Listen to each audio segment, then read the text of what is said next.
Então, antes da gente começar, eu queria só rezar uma Ave Maria. Ave Maria, cheia de graça, o Senhor é convosco. Bendita sois vós entre as mulheres, e bendito é o fruto do vosso ventre, Jesus. Santa Maria, Mãe de Deus, rogai por nós, pecadores, agora e na hora da nossa morte. Amém. Pessoal, vocês viram aí, né, no título da nossa live, a aula de hoje, na verdade, são duas aulas em uma, né? Então, a continuação aí do nosso programa de formação, terceira aula de doutrina, a gente vai falar sobre o pecado atual e a encarnação, né? Então, são esses dois temas que a gente vai tratar na nossa aula de hoje. E como eu imagino que vocês já devam ter ouvido, né, na última aula, que falou a respeito da criação, do homem, toda a realidade do pecado original, né? Eu queria só fazer uma recapitulação assim, bem breve, né, da realidade do nosso batismo. Quando a gente recebe o batismo, o sacramento do batismo, Deus ele nos faz participantes da sua própria vida, né, da sua vida divina. Então, o batismo apaga em nós a mancha do pecado original e nos dá a graça santificante, né? Nos faz estar em estado de graça. E, além disso, nós nos tornamos filhos de Deus. Então, a gente passa a viver toda essa realidade da filiação divina. Por isso que o batismo para um cristão, para um católico, é um dos dias mais importantes da nossa vida, né? Porque é a partir daquele momento que a gente se torna filhos de Deus, né? Filhos da igreja, e que a gente participa da vida divina, né? A gente recebe a graça santificante e a gente passa a se considerar como filhos de Deus.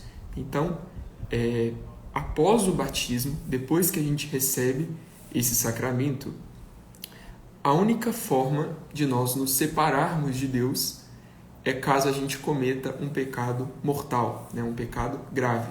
E aí a gente começa a introduzir um pouco do tema da primeira parte de hoje, né? Então, quando a gente comete, né, um pecado grave, a gente perde a graça santificante, porque a gente repele Deus da nossa alma, né? A gente expulsa Deus da nossa alma.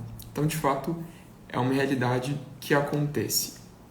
Então, hoje eu queria comentar algumas coisas a respeito dessa realidade, do que é o pecado, né? Do que é o pecado atual, do que é um pecado grave, o que é um pecado venial, e fazer uma reflexão com cada um de vocês, né? Acho que a primeira coisa que a gente poderia se perguntar seria justamente isso, né? O que seria o pecado, né? O que é um pecado? Muitas vezes a gente tem uma visão um pouco distorcida ou não tão clara, então acho que valeria a pena, nesse primeiro momento, a gente definir mesmo, né, o que seria o pecado. E tem um grande etimólogo português, né, que é o José Pedro Machado, que ele dá algumas, né, com vários significados, né? Entre eles, o pecado seria um delito, uma falha grave, um tropeço existencial, né? Então, assim, o pecado é uma realidade humana, né? Todos nós falhamos e tropeçamos em algum grau enquanto pessoas. Isso é muito interessante porque às vezes a gente tem uma visão do pecado como um tema propriamente religioso, né? Mas não é. É uma realidade humana, né? Todos nós, em algum grau, a gente comete algum tropeço existencial, né? Algumas falhas ao longo da nossa vida. Então, pecado significa um tropeço na vida. A gente poderia definir de uma forma bem simples, né? E Santo Agostinho, ele define o pecado como um ato, uma palavra ou um desejo contrário à lei eterna, contrário à lei de Deus, né? O pecado é qualquer ato humano que é oposto à norma moral, né? Que é oposto à reta razão iluminada pela fé. Então, como eu disse, para além de ser um tema propriamente religioso, toda a realidade do pecado é um tema ético, né? Um tema que diz respeito à natureza humana, né? Que diz respeito a todos nós, a cada um de nós. E isso é importante que a gente entenda, né? Mas se o pecado é uma realidade humana, né? Se é uma realidade ética, então a gente poderia se perguntar, né? De onde que emana essa dimensão ética, né? De onde que vem essa dimensão ética do ser humano? da natureza das coisas ou da vontade arbitrária, né? Da natureza das coisas na ordem da criação ou da vontade, né? Alguém falou que uma coisa é pecado, então eu vou ali e vou acreditar. Não, porque fulano falou, porque está escrito em tal lugar, então isso é pecado. E a resposta para essa pergunta é simples, né? Seria a primeira opção. Toda essa questão da dimensão ética do ser humano, ela emana da natureza das coisas e não da vontade arbitrária, né? Não da vontade de alguém. O pecado, ele se baseia no apetite natural por algum bem. E aqui eu queria pedir desculpa. Pode ser que nesse início da nossa aula, né, a gente fique um pouco em termos teóricos, um pouco filosóficos, mas eu prometo que a gente vai dar alguns exemplos, vai ficar mais claro. Fiquem tranquilos. Mas então, como a gente estava dizendo, né, de onde que emana essa dimensão ética do ser humano? Da própria natureza das coisas, né? Da realidade criada, de como as coisas funcionam ou deveriam funcionar. Então, nesse sentido, São Tomás ele explica que o pecado ele se baseia nesse apetite natural por algum bem, né? O pecado, então, nesse sentido, ele seria uma apropriação desordenada desse bem. Por exemplo, uma manga, né? Se a gente imagina uma fruta, uma manga, a gente vê que é um fruto apetitoso, né? Algumas pessoas gostam, consomem, então, aos nossos olhos é um fruto doce, é um fruto belo, é um fruto apetitoso, mas a gente sabe que não se come o caroço e não se come a casca, por exemplo. E a gente também não come 10 mangas de uma vez, né? Por que eu estou explicando isso? Porque quando a gente olha para algum bem, né, e vamos colocar aqui como exemplo a manga, né, como esse bem que é agradável, né, ao nosso paladar, aos nossos gostos, aos nossos olhos, a gente sabe que existe um modo certo de fruir desse bem, de aproveitar desse bem. Então, eu posso comer, né, uma manga, mas eu não vou comer o caroço, eu não vou comer a casca, e eu não vou comer 10 mangas de uma vez, porque isso seria um ato de intemperança, né? Isso faria muito mal, me causaria prejuízos, né, em algumas ordens. Então, assim, existe um modo certo de aproveitar os bens, né? de usufruir os bens, de fruir desses bens. E então, diante disso, a gente conclui que existe uma reta ordem nas coisas criadas, uma harmonia em toda a criação. As regras morais que regem os atos humanos, elas emanam da nossa liberdade, né? São determinadas pela natureza das coisas, como eu dizia agora há pouco, né?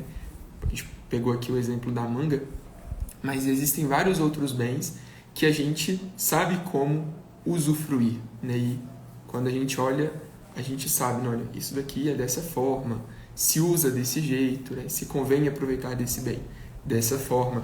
Um outro exemplo, né? Quando a gente faz uma refeição com a nossa família, com os nossos amigos, que sempre é um momento muito bom, né? Claro, a gente está ali para saciar uma necessidade básica do ser humano, que é a fome, né? A gente vai se alimentar, comer alguma coisa para matar a nossa fome.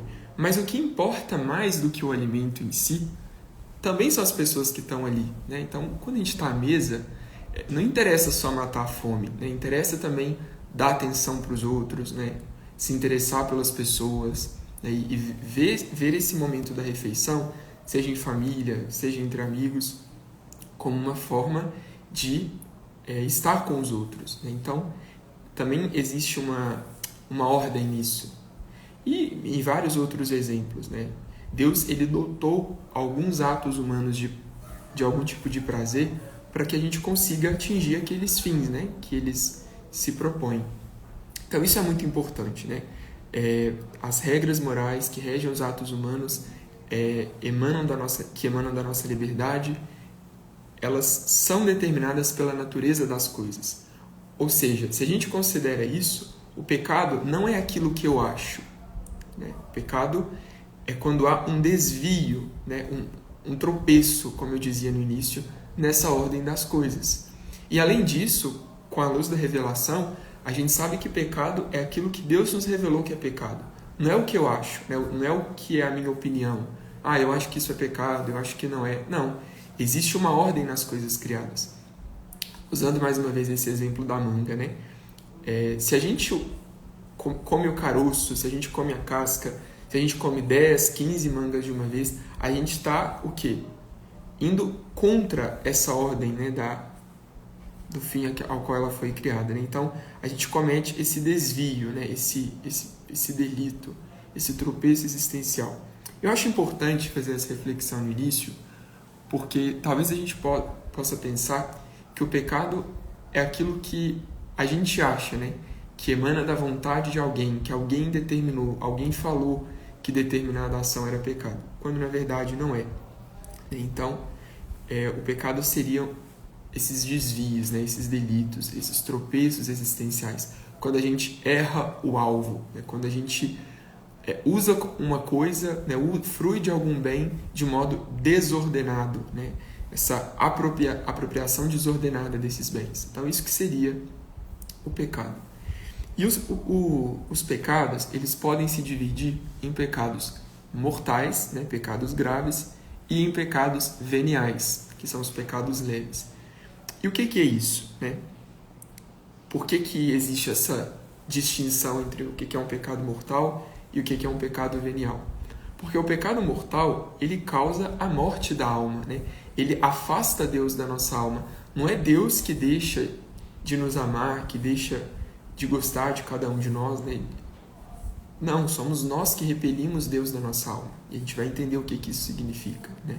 Então, o pecado mortal, ele causa a morte. Já o pecado venial, a gente poderia dizer que ele causa a doença da alma, né? A gente não perde a graça santificante, a gente enfraquece um pouco, né? Mas não seria propriamente a morte da alma. Então, o pecado mortal, ele seria uma desobediência voluntária e consciente a Deus, né? A gente chama de pecado mortal esse ato através do qual a gente, com a nossa liberdade, né, com a advertência, rejeita Deus e a sua lei. Né? Pelo pecado mortal, nós expulsamos Deus da nossa alma. A gente poderia dizer assim. Tá, mas o que seria isso? Né? Vamos entender melhor. Lembra lá no início que a gente fez uma recapitulação e falou do batismo? Né? No batismo, a gente recebe, no ato do sacramento, a graça santificante. Né? Essa graça que apaga de nós o pecado original e nos faz participantes da natureza divina, né? Da vida de Deus. Tanto que a vida eterna começa em nós, né? Quando a gente recebe a graça santificante. Né? Uma pessoa que recebe essa graça no batismo e conserva durante toda a sua vida o estado de graça, essa pessoa já está vivendo o céu aqui na terra. Né? Ela já consegue viver essa alegria da amizade com Deus. Mas a gente perde a graça santificante quando nós cometemos algum pecado mortal. Né? Esse pecado que eu falei, que é uma desobediência voluntária e consciente a Deus. Então nós perdemos essa graça quando nós pecamos. Né? Mas existem algumas condições, né? Quando a gente fala propriamente do pecado mortal, e aí eu queria comentar aqui com vocês, né? E por que ele se difere do pecado venial. Então, quais que seriam as condições para que um pecado seja mortal? A primeira delas é que a matéria seja grave, né? O ato que a gente comete, ele deve ser contrário à caridade e os mandamentos da lei de Deus. Então, é uma matéria grave. Por exemplo, amar a Deus sobre todas as coisas é um dos mandamentos da lei de Deus. Né? Então, quando eu peco diretamente contra esse mandamento, né? Quando eu coloco outras coisas no lugar de Deus, quando eu falto à missa aos domingos, por exemplo, quando eu coloco outras coisas, né? Muitas vezes o trabalho, o dinheiro, no lugar que deve ocupar Deus na nossa vida, a gente está ferindo esse primeiro mandamento, né? Indo contra esse primeiro mandamento da lei de Deus. Então, a matéria é grave. Mas não basta que a matéria seja grave. Para que o pecado seja mortal, também deve haver o pleno conhecimento, né? Ou seja, a advertência. Eu preciso saber que aquilo é pecado, né? Que aquilo que eu estou próximo de fazer é um pecado. Então, matéria grave, pleno conhecimento, e tem um terceiro requisito, né? Digamos assim, que é o consentimento da vontade. Ou seja, eu sei que algo é pecado, aquilo tem uma matéria grave, e mesmo assim, tendo ciência disso, eu vou lá e escolho cometer aquele pecado. Ou seja, eu pequei mortalmente, né? Eu tenho plena consciência, né? E pleno conhecimento daquilo que eu estou fazendo. Então, por isso que são 3 coisas: matéria grave, pleno conhecimento, que é a advertência, e consentimento da vontade. Quando esses 3 requisitos, né, eles se encaixam em uma das nossas condutas, então a gente cometeu um pecado grave, um pecado mortal, e com isso a gente expulsa Deus da nossa alma. Lembrando que não vai ser o tema da nossa aula de hoje, mas como Deus é muito misericordioso, né, Ele nos concede um caminho para que a gente recupere a graça santificante, que é o sacramento da confissão. Se a gente lê nos Evangelhos, na tarde do domingo da ressurreição, Jesus, ele dá o poder de perdoar os pecados, que é um poder que só Deus pode perdoar, né?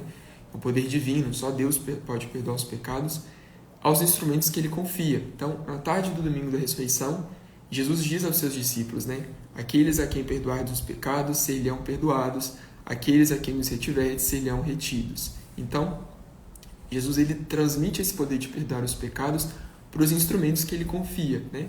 Os discípulos, né? Os apóstolos e os seus sucessores, né? Os bispos, os sacerdotes. Então, o caminho para que a gente recupere a graça santificante é através do sacramento da confissão, que a gente vai ter uma aula só sobre isso, né? Então, eu abri e já fecho o parêntese. Então é isso, né? O pecado mortal, essa desobediência voluntária e consciente a Deus, né? Ele causa a morte da nossa alma, né? Nós perdemos a graça santificante quando a gente comete um pecado mortal, e tem que ter essas 3 coisas, né? Para que um pecado seja mortal: matéria grave, pleno conhecimento e consentimento da vontade. Caso não tenha, né? Caso falte um desses 3 requisitos, né? Então, se falta uma dessas 3 condições, o pecado ele pode ser venial, né? Um pecado mais leve, porque faltou uma das coisas para que o pecado seja mortal, né? Então, por exemplo, quando a matéria não é grave, embora a gente tenha plena advertência e pleno consentimento, né? Perfeito consentimento, então aquele pecado ele foi um pecado venial, né? E a gente é perdoado do pecado venial fazendo um ato de contrição, né? Pedindo perdão a Deus na missa, né? No ato penitencial.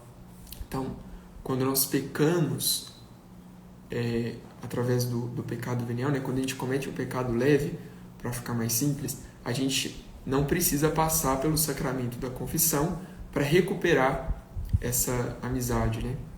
Porque o pecado venial não faz com que a gente perca a graça santificante, né? Ele é só um endoecimento da alma, né? Digamos assim. A alma está adoecida. Então, seriam essas 2 coisas, né? O pecado mortal e o pecado venial. Mais uma vez, lembrando que o pecado... isso é interessante, porque muitas vezes eu lembro de ouvir assim, esse argumento, né? Que a Igreja Católica criou os pecados, que eu não sei o quê, para controlar as pessoas, né? Não, como a gente viu no início, o pecado ele não depende da vontade arbitrária, né? O pecado ele faz parte da própria natureza humana, como esse etimólogo português diz, né? O pecado é esse delito, essa falha grave, esse tropeço existencial, né? Então todos nós somos pecadores, né? E todos devemos ter consciência dessa condição de pecadores. Todos cometemos pecados na nossa vida. Então, e claro, quando a gente sabe disso, a gente deve buscar os meios que Deus nos dá também para que a gente cresça, né, em estado de graça, para que a gente não perca a graça santificante, que é o maior bem que a gente tem nessa vida, né, a plena amizade com Deus. Mas assim, tudo isso que eu disse, me desculpe se ficou um pouco definindo demais as coisas, né? Tudo isso que eu disse, de nada serviria se a gente não olhasse para dentro de nós mesmos, né? E fizesse uma reflexão. Esse é um dos objetivos dessas aulas também, né? Para nos ajudar a ser santos, né? Para nos identificar com Cristo, para que a gente possa ser pessoas melhores. Então, se a gente considera isso, né? É importante lembrar que é a intenção na mente e na vontade humana de uma pessoa, né, o que determina, em última análise, a malícia do pecado, né? Ou seja, eu sou culpado de um pecado, sobretudo de um pecado mortal, quando eu decido cometer o pecado, né? Por isso que eu dizia agora há pouco. São essas três coisas: a matéria grave, o pleno conhecimento e o consentimento da vontade, né? Eu sei que aquilo que eu vou fazer é algo que não está de acordo com a razão iluminada pela fé, não está de acordo com a revelação, né? Aquilo que Deus nos revelou, que é algo que vai me fazer mal, que vai fazer mal para os outros. E mesmo assim, eu escolho cometer aquela ação ou me omito, né? Também podem haver pecados por omissão, como eu dizia, né? Santo Agostinho falava que um pecado é um ato, uma palavra, um desejo, né? E também de omissão contra a lei de Deus. Então, pessoal, é importante que a gente olhe para dentro de nós, né? Porque a gente é culpado quando a gente decide cometer aquele pecado livremente, né? A nossa vontade, né? A nossa intenção que determina a malícia do pecado. E por isso que é muito útil a gente conhecer as próprias fraquezas, conhecer as próprias limitações, né? Conhecer quais são as nossas misérias. É muito importante isso, porque há em nós alguns defeitos que se destacam mais do que outros, né? E graças ao pecado original, como vocês viram na última aula, todos nós temos vários defeitos, né? Defeitos esses que a literatura espiritual chama de defeitos dominantes. Ou seja, o defeito dominante é uma espécie de ponto fraco, né, que faz com que a gente cometa os pecados. E os teólogos, os grandes autores espirituais, eu poderia citar alguns, o próprio Garrigou Lagrange, o Adolphe Tanqueray, né, São Tomás e vários outros, né, eles listaram, né, uma espécie de uma lista, né, digamos assim, 7 defeitos que estão na base de quase todos os pecados, né, o que se chama popularmente dos 7 pecados capitais, né? E o que seriam pecados capitais? Capital vem de caput, né, que significa cabeça em latim. Então, os pecados capitais são como que a cabeça dos outros pecados, né? São como que satélites que vão nos ajudar a enxergar os nossos defeitos dominantes, né? As nossas principais falhas, as nossas misérias. E todos nós temos, né, esses defeitos. Então é importante que a gente olhe para dentro de nós e perceba, né, olha, será qual que é o meu defeito dominante? O que eu preciso lutar mais, né? O que mais? Quais são os meus tropeços existenciais, né? O que me faz ofender a Deus? Então, eu vou comentar brevemente esses 7 pecados capitais. E claro, né, a ideia não é esgotar esse tema, mas jogar luzes para esses temas que a gente está falando hoje, né? Teve algumas pessoas que me mandou mensagem e me perguntou qual literatura, né, quais livros que a gente está utilizando como bibliografia básica das aulas, né? Então, queria só lembrar aqui que seria A Fé Explicada, né, do Padre Léo XIII. Eu já passei para vocês, da editora Quadrante. A Fé Explicada. Então, é onde a gente vai aprofundar, né, todos esses estudos. E eu peço que vocês leiam os capítulos, né, com temas dessas aulas, porque aqui a gente não consegue esgotar o tema. E um outro livro que eu acho que pode ser muito útil é essa Síntese da Fé Católica, né, que eu também sugeri. Inclusive, existe um PDF, né, compilado de todos esses artigos, né, que eu já coloquei lá no grupo. Então, esse daqui vocês têm acesso sem precisar comprar. Depois, se alguém quiser, pode me perguntar também que eu mando aí, beleza? Então, gente, vamos lá, né? Passando rapidamente sobre os 7 pecados capitais, né? O primeiro deles que eu queria comentar é a soberba, né? O que seria a soberba? Essa procura desordenada pela própria honra e pela própria excelência. Ou seja, o soberbo, ele vive, né, de uma forma desenfreada para a própria honra, para o próprio orgulho, para a própria excelência. E alguns exemplos de soberba, né, que a gente percebe: a vaidade, o exibicionismo, o querer falar sempre de si, né, não saber ouvir os outros, preocupar demais por aquilo que as pessoas pensam de nós, né? Agir de uma forma quando a gente está sozinho e agir de outra forma quando a gente está na companhia de outra pessoa. Tudo isso são vícios que estão arraigados a esse pecado grave da soberba, né? Então é importante que a gente esteja atento a isso. Depois, o segundo pecado é a avareza. O que seria a avareza? A avareza é o desejo imoderado pelos bens temporais, né? Então, alguns exemplos, né? Não ajudar as pessoas que mais necessitam, né? Ficar indiferente diante dos problemas dos outros, aí não ligar pelo problema dos outros, não ajudar nas pequenas coisas do lar, né? A gente poderia pensar assim, em casa, né?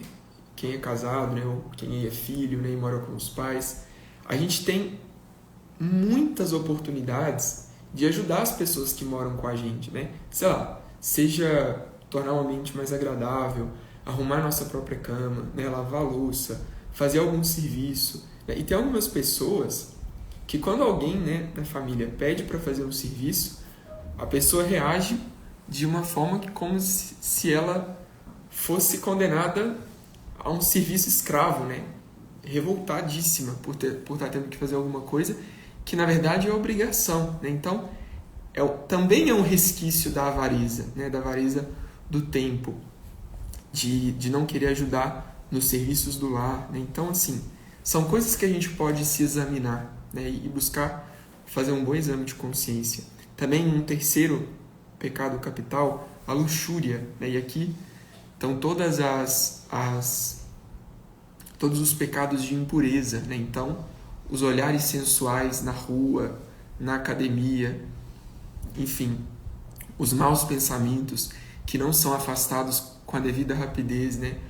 O consumo de qualquer material pornográfico, né? Infelizmente, a pornografia hoje é algo que destrói muitas famílias, né? E muitas pessoas têm vícios graves, né, de pornografia. Também é um pecado capital, né? Um pecado da luxúria, um pecado de impureza.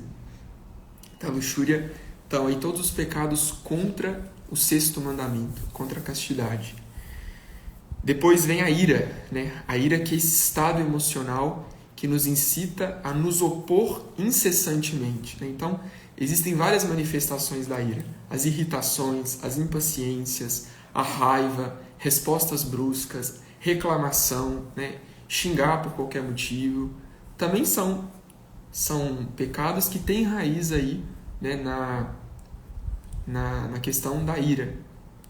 Depois, né, a gula também é um outro pecado capital, que é essa atração desordenada pela comida e pela bebida. Então, vários exemplos, né? O excesso no comer, no beber. E a gula, lembrando que não é só comer e beber muito, né? Ela também pode se manifestar de outras formas. No excesso do requinte, né? Eu só vou comer se for naquele restaurante e o prato caro. Isso também pode ser uma manifestação de gula, né? Despesas, né? A pessoa que muitas vezes entra em dívida mesmo, né? E faz vários gastos desnecessários com comida, com bebida. Por quê?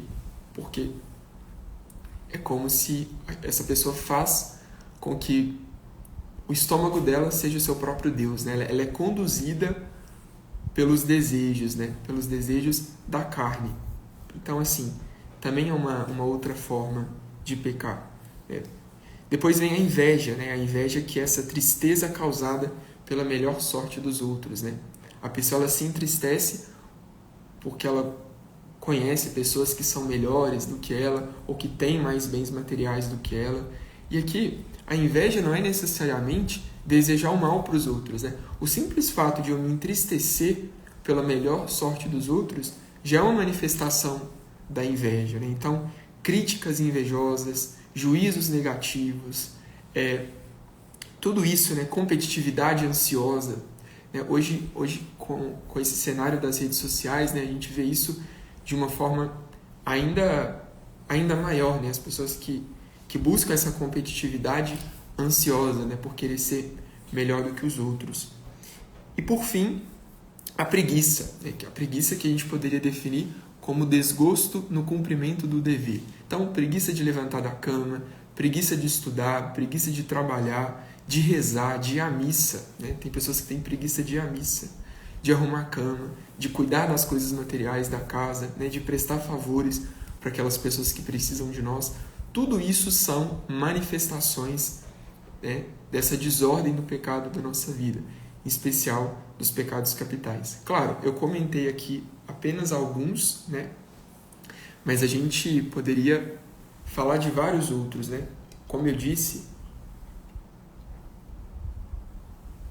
o pecado capital, ele é essa cabeça, né? Porque ele mostra a origem de muitos outros pecados.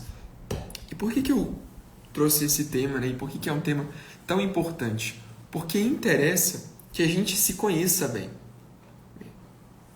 Nós temos os meios, graças a Deus, para poder crescer em virtudes, em graça, né? O próprio sacramento da confissão, o batismo, né? As virtudes que a gente vai colocar para poder lutar contra os pecados, né? Então, por exemplo, uma pessoa que tem problema com a gula, né, com o pecado da gula, ela precisa começar a praticar a virtude da temperança, que a gente falou na nossa primeira aula, né, sobre a temperança. E claro, não é só falar assim, vou colocar a virtude da temperança. Não, ela vai colocar de uma forma concreta. Então, quando terminar minha refeição, eu vou comer um pouquinho mais daquilo que eu não gosto, vou comer um pouquinho menos daquilo que eu gosto. Né? Pequenas mortificações para ir concretizando isso. Né?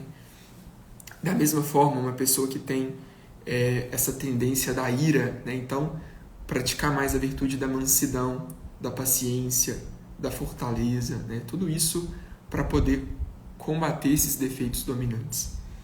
E duas coisas que eu queria colocar aqui, para a gente poder encerrar esse tema, que eu acho que ajudam muito, né? Seria o exame de consciência e a confissão frequente. São dois meios que a gente tem, dois remédios, né, para poder lutar contra o pecado, crescer na amizade com Deus, né, e combater esses defeitos dominantes. Então, o primeiro deles, né, o exame de consciência. Eu sugeriria que todos fizessem no final do dia, pode ser antes de dormir, 3 minutos, parar por 3 minutos e se perguntar, olha, o que eu fiz hoje no meu dia? O que eu fiz de bom? O que eu fiz de mal? E o que eu posso fazer melhor amanhã?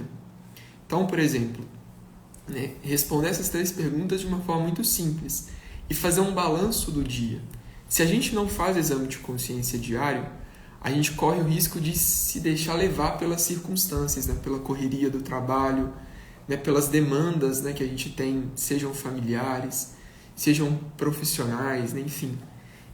E a gente não pode ser levado pelas circunstâncias, né? A gente tem que ter o senhorio da nossa vida, né? O senhorio de si. Então, o exame de consciência, ele ajuda a identificar essas falhas. Olha, hoje eu excedi um pouquinho aqui com tal pessoa, né? Eu exagerei aqui naquele comentário, não precisava ter feito. Ou eu fui preguiçoso nesse ponto. Né? Então, a gente reconhece que a gente cometeu aquele tropeço, né? Aquele delito que é o pecado. Isso vai ajudando a gente a ter consciência, né? A gente aí criando essa contrição, né? A se arrepender dessas ações. E além do exame de consciência, um outro remédio, né, seria o próprio sacramento da confissão.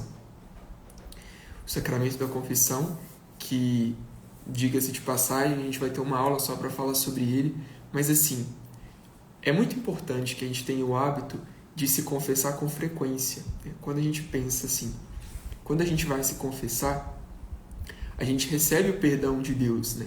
Então, quando a gente deve se confessar? Quando a gente tem consciência de ter cometido um pecado grave, né? Então a gente tem a obrigação de se confessar, né? Quando a gente tem a consciência que a gente cometeu um pecado grave. Mas, quando a gente comete um pecado leve, né? Um pecado venial, também é bom que a gente se confesse, né? para que a igreja recomenda, né, que a gente também confesse os pecados veniais, para a gente ir afinando a nossa consciência, né, para a gente ir tendo uma alma mais delicada, né, mais atenta àquilo que Deus pede de nós. Então são esses dois remédios, né, que eu queria comentar. E todo esse tema do pecado atual, eu queria sugerir, né, que vocês lessem nesse livro, A Fé Explicada, o capítulo 6 do livro A Fé Explicada, que fala sobre o pecado atual, para que vocês possam se aprofundar nesse tema, né? E caso tenham alguma dúvida, podem colocar aí no chat que eu estou à disposição. E agora, encerrado esse tema, a gente vai passar para a segunda parte da nossa aula. Só lembrando, pessoal, eu falei a respeito das dúvidas, então, se alguém quiser fazer algum comentário, né, ou esclarecer alguma coisa, ou tirar alguma dúvida, pode deixar aí nos comentários, que no final da live eu vou responder, tá bom? E aí agora a gente vai passar para a segunda parte, né, o segundo tema, que é a encarnação, o segundo tema da nossa aula de hoje. E para falar sobre a encarnação, eu queria fazer uma breve introdução à cristologia, né, que é uma das áreas da teologia, que é o próprio estudo de Cristo, né, da pessoa de nosso Senhor Jesus Cristo. A cristologia nada mais é do que uma reflexão sobre quem é Jesus e sobre o que ele veio fazer nesse mundo. E para isso, para que a gente possa fazer essa reflexão, o ponto de partida da cristologia são os livros do Novo Testamento, né, em primeiro lugar. Então, os evangelhos, os Atos dos Apóstolos, as cartas apostólicas, o Apocalipse, né, são livros que a gente vai meditar, né, e se aprofundar para que a gente possa conhecer melhor a pessoa de nosso Senhor Jesus Cristo. A gente sabe que, olhando para esses livros que eu disse, os 4 evangelhos, né, os Atos dos Apóstolos, todos os livros do Novo Testamento, a gente percebe que nos anos seguintes à ressurreição, né, os cristãos eles tinham uma firme convicção, né, isso é perceptível assim, nos evangelhos. Eles sabiam que Jesus não era simplesmente um homem, né? Por isso eles veneravam o nome de Jesus, né? Por isso que eles louvavam o nome de Jesus, cantavam hinos, né? Reuniam-se aos domingos para celebrar a Eucaristia, para celebrar a missa, né, na memória de Cristo. Ou seja, tudo isso é óbvio para nós. Tudo isso é óbvio para nós hoje, né? E lendo as fontes do Evangelho. Mas eu queria fazer uma reflexão um pouco mais profunda, né?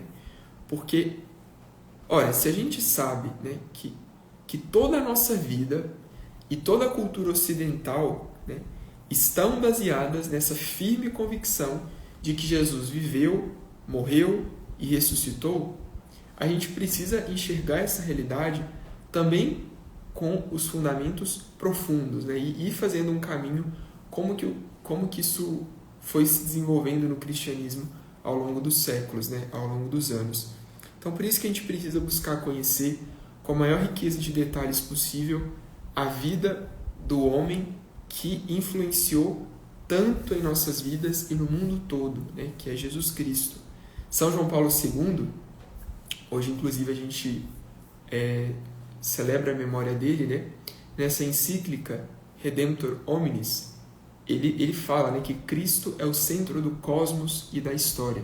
Então a gente precisa conhecer muito bem a vida de Cristo, né, na leitura dos evangelhos, lendo bons livros, né, que vão complementar essa leitura, boas biografias de Cristo. Tem uma muito boa do Papa Bento XVI, Jesus de Nazaré.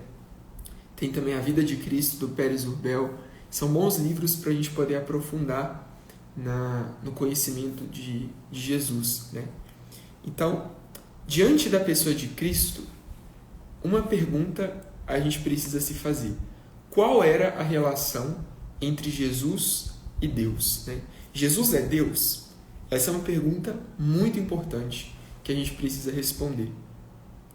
E essa pergunta, ela não era tão simples de ser respondida pelos primeiros cristãos, né? Porque eles sabiam, naquele contexto, que só havia um Deus, que era o Deus de Israel. Não havia outro Deus. Mas, ao mesmo tempo, eles sabiam que Jesus não era um homem comum, como qualquer outro, né? Eles percebiam que Jesus tinha agido e falado como se ele fosse o próprio Deus.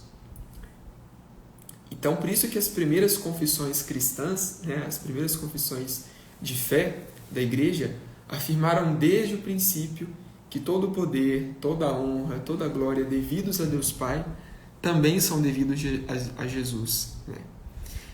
Porque ele é de condição divina. E é isso que eu queria comentar, né? Mas toda essa realidade fica ainda mais clara, e essa pergunta é respondida se a gente recorre ao Evangelho de São João, que é o quarto evangelho, né? Então, diz o início do prólogo, né, do Evangelho de São João: no princípio era o Verbo, e o Verbo estava junto de Deus, e o Verbo era Deus. Ele estava no princípio junto de Deus, e o Verbo se fez carne e habitou entre nós. E vimos sua glória, a glória que o Filho único recebe do seu Pai, cheia de graça e de verdade. Então, é muito profundo, né, esse evangelho. Eu recomendo, né, que fique aí como dever de casa, para que todos leiam hoje, né, depois da nossa aula, o capítulo 1 do Evangelho de São João. Né? Leiam esse prólogo, porque de fato a gente não vai conseguir ler ele todo aqui, mas a gente pode tirar conclusões importantes da nossa fé a partir da leitura desse texto, né? Então Jesus diz aqui, São João, né, no prólogo, ele é o Verbo encarnado, né? A palavra de Deus encarnada que se fez homem e veio ao mundo para a nossa salvação. Jesus, ele é o Verbo de Deus, a palavra de Deus, o Logos, né, que se fez carne e veio habitar em nosso meio.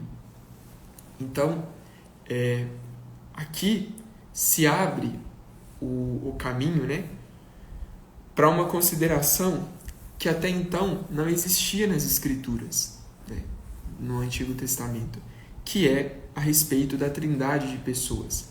O Novo Testamento vem nos revelar, né, através de Cristo, que existe a Santíssima Trindade, né, que Deus é um só Deus em três pessoas: Deus Pai, Deus Filho e Deus Espírito Santo.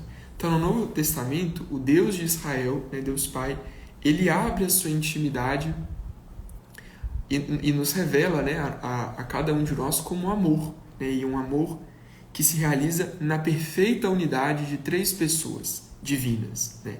Deus Pai, Deus Filho e Deus Espírito Santo. Então, por isso, graças à revelação, a gente sabe que Cristo, que Jesus, é a segunda pessoa da Santíssima Trindade, né? É Deus Filho. Então, respondendo àquela pergunta, né, qual era a relação de Jesus e Deus? Jesus é o Filho de Deus, é a segunda pessoa da Santíssima Trindade, que se encarnou e veio habitar entre nós. Então, diante disso, a gente precisa ter essa conclusão, né, que Jesus, ele é um da Trindade, que veio habitar entre os homens.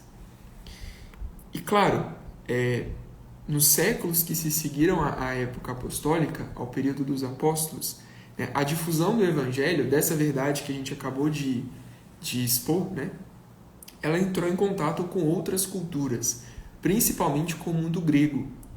Então, graças a essa fusão, né, esse choque de culturas, por causa disso,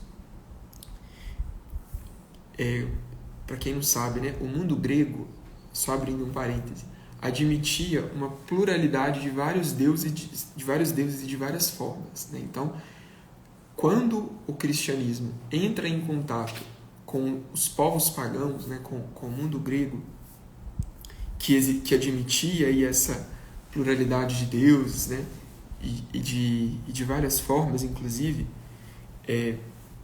começou a ter uma certa dificuldade de compreender a natureza de Cristo, né, a pessoa de Jesus. Então, nesse contexto, surgiram, inclusive, algumas heresias. Vou comentar aqui brevemente.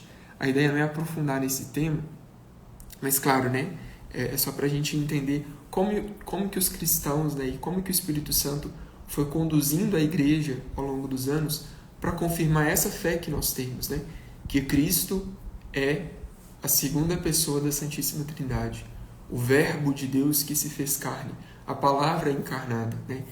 Claro, a revelação nos ensina isso, mas ao longo dos anos, né, como que isso foi sendo compreendido pela fé da igreja? Então, o propósito de fazer essa exposição é justamente para tentar entender isso.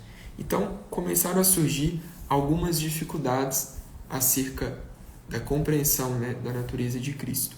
E uma delas foi aquela que foi iniciada por Ário, né, chamado o arianismo. O que o arianismo pensava? O arianismo, que é uma heresia, pensava que Jesus ele era como um segundo Deus. Então, o arianismo entendia que Jesus era uma pessoa e Deus era outra, né? Mas não só isso, né? Que Jesus era menos que o Pai, né? Ele tinha menos poderes, digamos assim. Então, o arianismo ele negava que Jesus e Deus fossem a mesma pessoa. E essa heresia, né, a heresia do arianismo, que foi começada por Ário, ela foi rebatida em 325 d.C., no Concílio de Nicéia. Então, no Concílio de Nicéia, surgiu a forma do credo, né, dessa oração, creio em Deus Pai, que a gente reza na missa todos os domingos, né? Deus de Deus, luz da luz, Deus verdadeiro de Deus verdadeiro, gerado, não criado, consubstancial ao Pai. Ou seja, o Concílio de Nicéia, ele vem justamente para poder afirmar essa verdade, né? De que Jesus, de que Deus, né? Deus de Deus, luz da luz, Deus verdadeiro de Deus verdadeiro, gerado, não criado, consubstancial ao Pai. Então, o Concílio de Nicéia, a igreja colocou, né, uma pedra, digamos assim, em cima desse assunto e definiu, olha, o Pai e o Filho compartilham a mesma divindade, né? São pessoas divinas, né? E uma outra heresia que surgiu também ao longo da história da igreja foi o nestorianismo, proposta por Nestório. E o que ensinava o nestorianismo? Para Nestório, Deus e o homem, Jesus, formam uma unidade, né, que sempre agem em conjunto, mas que eles não compõem a mesma pessoa, né? Ou seja, são dois seres diferentes. Então, Nestório ele entendia que Jesus e Deus eles sempre agiam em conjunto, da mesma forma que um cavalo galopando e o cavaleiro estão em conjunto, por exemplo. A não aceitação de Nossa Senhora como a Mãe de Deus, pergunta da Solange. A não aceitação de Nossa Senhora como Mãe de Deus teria a ver com a não aceitação da Santíssima Trindade? Solange, muito importante a sua pergunta e muito boa. A gente vai responder ela daqui a pouco, né? Por que a gente precisa fazer essa construção? Justamente para chegar a perguntas como a sua, né? Então, só recapitulando aqui, aguenta a mão aí que a gente já te responde.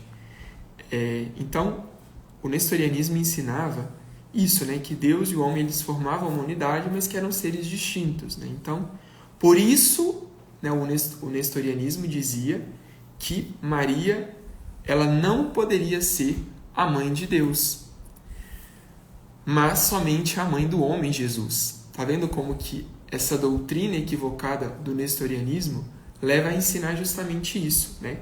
Que Maria, a gente não poderia chamá-la de mãe de Deus, porque ela só seria a mãe de Jesus, né? Que é o homem Jesus. Mas o que a igreja fez, né, diante dessa heresia? Ela foi contestada pelo Concílio de Éfeso, no ano 431 d.C. Então, esse concílio ele sustentou que Deus uniu sua própria natureza divina a uma verdadeira natureza humana. O que isso quer dizer? O Concílio de Éfeso ele determinou aquilo que ficou conhecido, né, na teologia como união hipostática, ou seja, duas naturezas, humana e divina, em uma só pessoa.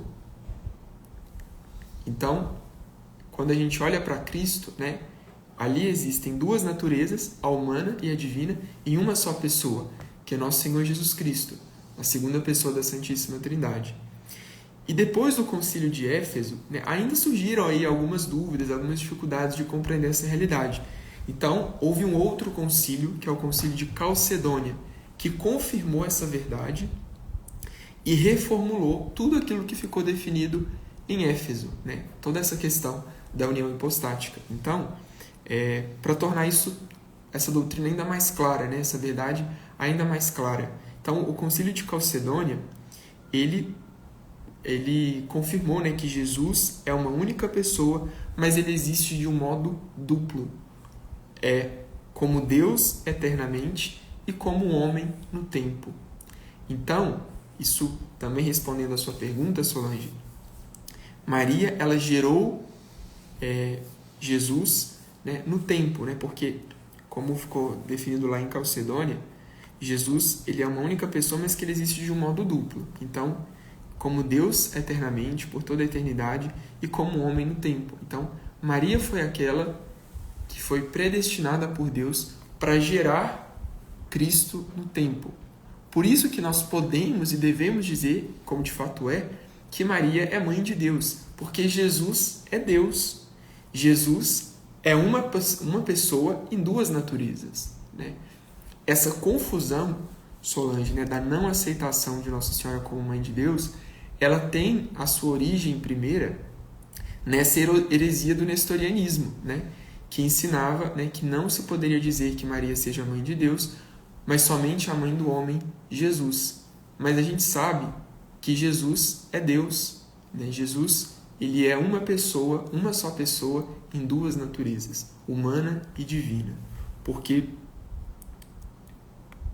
como ensina o concílio de Éfeso, né, Deus, ele uniu a sua própria natureza divina a uma verdadeira natureza humana. E por que é muito importante a gente fazer toda essa reflexão?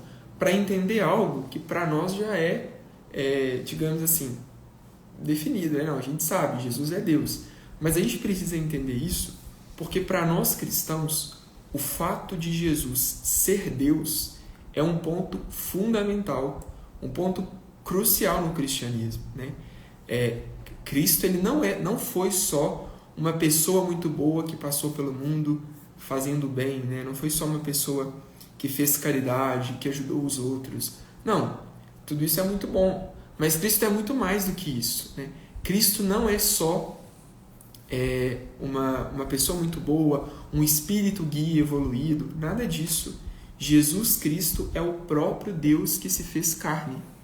É a segunda pessoa da Santíssima Trindade. Então, se a gente entende isso, né, e se a gente olha para essa verdade, a gente pode pensar que tudo o que Jesus disse, tudo o que ele viveu, tudo o que ele ensinou são palavras e atos do próprio Deus que a gente pode olhar e aprender, né? Então, o fato de Jesus Cristo ser Deus é um ponto crucial na nossa fé. Inclusive para a gente saber dialogar com as pessoas que pensam diferente de nós, né? Um católico, um cristão, precisa saber e precisa ter plena convicção disso, né? De que Jesus é Deus. Não foi só uma pessoa muito boa, que fez caridade, não foi só um espírito iluminado, né? Um ser evoluído, um ser humano incrível. Não. Jesus Cristo é Deus, né? Deus Pai enviou seu próprio Filho ao mundo, ou seja, Cristo, ele entra no tempo, né? Cristo, ele entra na história. Tanto que os anos são divididos assim, né? Entre antes de Cristo e depois de Cristo. Cristo, ele muda a história. Como dizia São João Paulo II, né? Jesus, ele é o centro do cosmos e da história. Então, a gente precisa ter plena consciência, né, dessa verdade.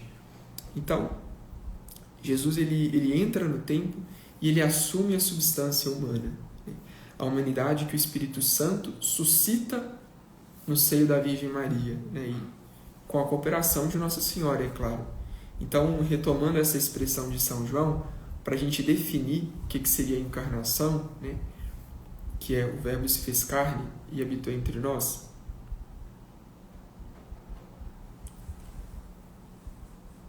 Sim, respondendo pergunta da Paloma, né? Pedro, a religião protestante não acreditam em Maria e nem em santos. Mas baseado em que eles dizem isso? Pois Jesus teve uma mãe, Maria. Então, Paloma, a sua pergunta, a gente precisaria de um bom tempo para refletir sobre isso, né? Mas assim, claro, os protestantes eles acreditam em Maria, sim. Eles não veneram Maria. Porém, eles acreditam em Nossa Senhora, né? Agora, claro, para a gente poder falar sobre esse tema, a gente precisaria de uma aula, e isso é uma reflexão que demandaria mais tempo. Eu vou dar uma sugestão para você de uma live que aconteceu entre o padre José Eduardo e um pastor, eu não me lembro o nome do pastor agora, que é uma live muito interessante, onde houve um diálogo muito legal sobre as diferenças, né, entre o protestantismo e o catolicismo.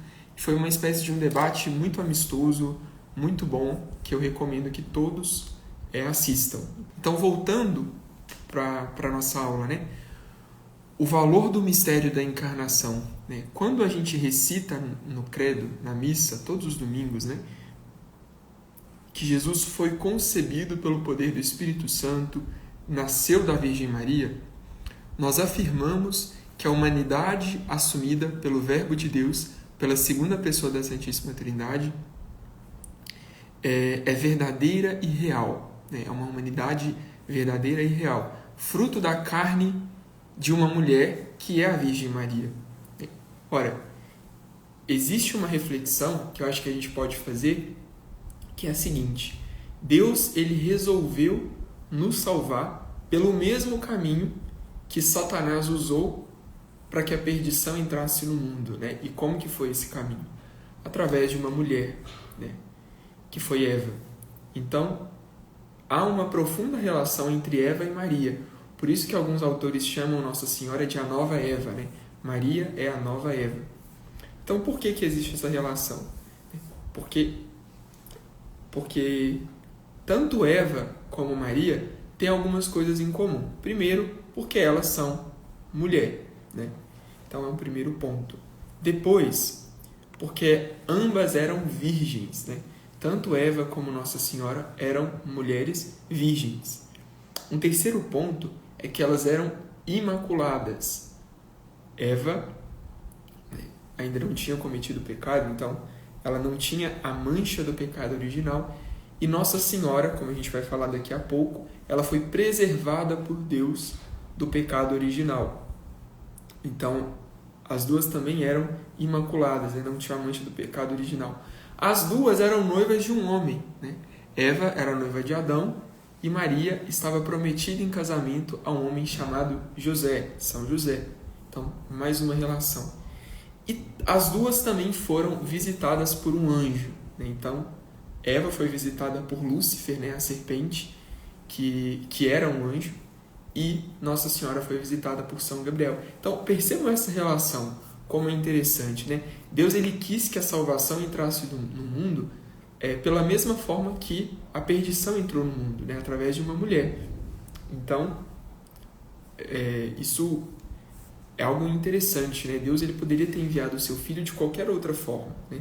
Um homem já adulto, enfim, de qualquer outro meio. Mas ele quis que nosso Senhor Jesus Cristo viesse a partir do ventre, né? Que ele fosse formado no ventre de uma mulher, que ele fosse gerado no ventre de uma mulher. Então, para dar a Jesus uma natureza humana, Deus escolheu a Virgem Maria, né? Deus ele enviou o seu Filho, diz a carta aos Gálatas, capítulo 4, versículo 4. Mas, para lhe formar um corpo, ele quis a livre cooperação de uma mulher, né? Ele quis a cooperação da Virgem Maria para dar, né, e formar a Jesus um corpo. Tanto que em várias vezes no Evangelho a gente vai pegar, né, Jesus ele se definindo como o Filho do Homem, né? Eu sou o Filho do Homem. Então, em vários momentos Jesus diz isso no Evangelho. E quem é esse homem que Jesus é filho? A própria Virgem Maria, né? Porque Jesus, porque Jesus recebeu a sua natureza humana de Nossa Senhora. Então ele escolheu a cooperação da Virgem Maria. E justamente, né, se a gente pega as próprias línguas antigas, o hebraico e o aramaico, elas têm essa raiz em comum, é que a palavra homem, nesse sentido, não seria propriamente o varão, né, ou o masculino, mas toda a espécie humana, né, o ser humano. Então, quando Jesus diz ser o filho do homem, esse homem é a Virgem Maria, né? Foi ela quem deu a natureza humana para Jesus. E entrando nesse tema, né, sobre Nossa Senhora, eu só queria aproveitar, a gente já está encerrando essa aula, para poder comentar alguns dogmas marianos, né? Então, é importante considerar que a Virgem Maria ela foi predestinada para esse momento da encarnação. Ela foi predestinada para ser a mãe de Deus desde a eternidade, junto à encarnação do Verbo. Então, só queria comentar aqui os dogmas marianos, né? O primeiro deles é a Imaculada Conceição de Maria. Então, Nossa Senhora ela foi concebida sem o pecado original. Deus preservou a Virgem Maria do pecado original. E esse dogma, né, da Imaculada Conceição, ele foi proclamado em 1854 pelo Papa Pio IX. Né? Então, um dogma que foi proclamado em 1854. Depois, um outro dogma mariano é Maria, Mãe de Deus, né? Theotokos, né, do grego, Theotokos. Diz aí o Catecismo da Igreja Católica, no ponto 495. Santa Maria é verdadeiramente Mãe de Deus, porque aquele que ela concebeu como homem, por obra do Espírito Santo, não é outro senão o Filho eterno do Pai, a segunda pessoa da Santíssima Trindade. Também, no terceiro dogma, né, a virgindade perpétua de Maria. Maria é a sempre virgem, né? Nós nos referimos a ela como a sempre virgem. Então, desde os tempos antigos, a Igreja confessa no credo, né, e lembra Maria na sua liturgia como a sempre virgem. E, por fim, um outro dogma, né, um último dogma, a Assunção de Nossa Senhora. A Assunção de Nossa Senhora. Maria, que foi elevada ao céu em corpo e alma, né, e exaltada como rainha. E, claro, esse último que eu vou comentar não seria propriamente um dogma, mas é algo interessante a gente pensar, né, que no dia 21 de novembro de 1964, o Papa Paulo VI ele nomeou solenemente Maria como mãe da Igreja, né, a mãe de todos os cristãos. A gente vai ter uma aula só sobre Nossa Senhora, mas eu queria adiantar esses temas só para que a gente possa refletir, né, na realidade da encarnação, sobre a importância que teve Nossa Senhora, né, que cooperou com a graça de Deus. Né? E por fim, eu queria só fazer uma reflexão para a gente poder encerrar a aula de hoje a respeito, né, de alguns outros aspectos da encarnação. O fato de o Verbo de Deus se ter feito carne, né, para a nossa salvação, em si já seria algo muito importante, né, e algo muito grande. Mas além disso, Jesus ele se encarnou, ele se fez homem para ser também o nosso modelo de santidade e para nos tornar participantes da natureza divina. Ou seja, graças à encarnação, nós somos chamados a ser pela graça aquilo que Cristo é por natureza, ou seja, filhos de Deus. Então, né, os padres da igreja, comentando essa realidade, eles gostavam de dizer que Jesus, fazendo sua a nossa natureza, a natureza humana, ele curou e purificou a natureza humana. Né? E existe um grande santo da igreja, São José Maria Escrivá, e ele comenta isso em uma homilia, né, que está recolhida no livro É Cristo que Passa. Jesus, crescendo e vivendo como um de nós, revela-nos que a existência humana, a vida comum e de cada dia tem um sentido divino. Né? Então, a nossa vida diária, nossa vida comum, ordinária de cada dia, ela tem um sentido divino, né? Tem uma dimensão eterna. E também eu queria comentar umas palavras de um teólogo italiano, que é o Giulio Maspero. Né? Ele fala, ele comenta algo que é muito profundo. Talvez em um primeiro momento a gente não compreenda, né? Mas é algo para a gente meditar todos os dias, né? E ele diz assim: uma das realidades mais bonitas da fé cristã é considerar que Jesus, ao viver entre nós, santificou todas as realidades terrenas. Então a gente pode pensar em algumas dessas realidades, né? O trabalho. Jesus trabalhou, né? Durante os seus 30 anos de vida oculta, que o Evangelho diz muito pouco, Jesus ele teve um ofício, né? Ele era o carpinteiro, o filho de José, as pessoas o conheciam dessa forma. Então Jesus ele trabalhou, ele se cansou, teve a fadiga, né? Ele viveu toda essa realidade do trabalho quando esteve nesse mundo, né? Ele também descansou, né? Também dormiu, também sentiu o cansaço, sentiu sede. Jesus ele teve relações com os outros, então ele santificou também as relações com os outros. A própria questão da amizade, as relações sociais. Ele se alimentou, ele precisou de comer, né? Precisou de suprir essas necessidades materiais que são próprias da natureza humana. Ele esteve em uma festa de casamento, né, em Caná da Galileia. Ele passeava, né, com os seus discípulos, enfim. Ele visitou uns amigos, né? Basta pensar nesse momento que o Evangelho nos conta, né? Da visita de Jesus à casa de Marta, Maria e Lázaro, né? Que eram grandes amigos de Cristo. Né? Ele visitou esses amigos, uma viagem, né?